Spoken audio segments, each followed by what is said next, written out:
Shalom and welcome to 2 Minutes of Torah. This year is entitled A Gentile.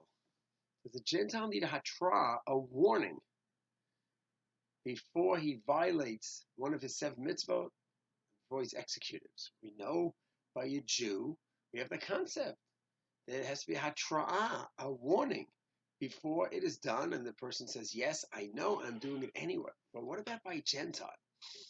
So you have the 7 mitzvahs of Noach, which consists of the big three: Avodah Zarah, Arayot, idolatry, adultery, and murder. Then Aleph, Bet, Gimel, Dalet, Aleph, Eva, Menachai, limb from a live animal, Bekat Hashem, cursing God, Gimel is Gezel, stealing, and Dalet is Dinim, setting up a court system.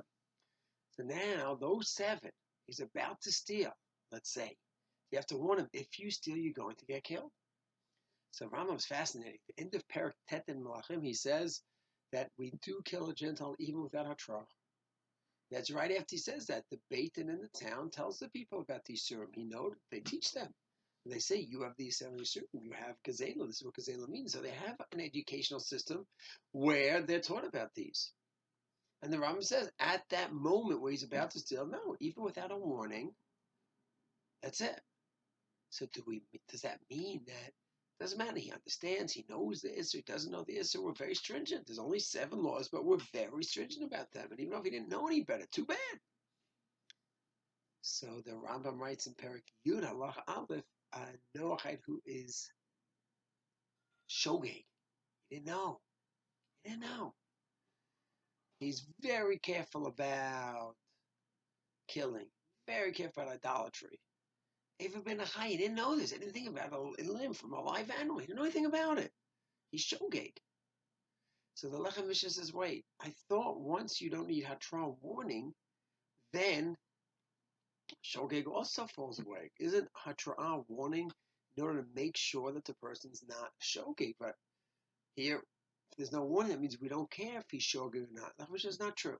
We need to know that he is knowledgeable and he knows you can't have Ephraim and Achai. You cannot steal.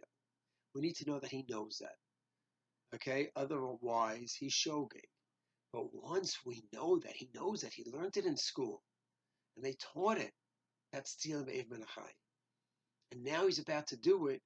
Yes, by a Jew, we go above and beyond. There's a standard of hatra at the exact moment. But Gentile, we don't do that way. For those 7 laws, he needs to know the 7 laws. We don't go in and say, at that moment, he needs a warning itself. He already was taught about it, and that's enough. So that's how Lechem Mishnah explains how the Rambam could say he does need a warning, but if he's shogeg doesn't know, he is off the hook.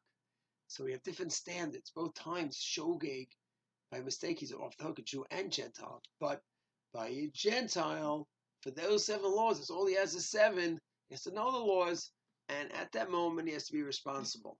Jew at 613, we go the extra mile to say he needs a hatra or she needs a hatra warning at the very moment of Issur. Shalom.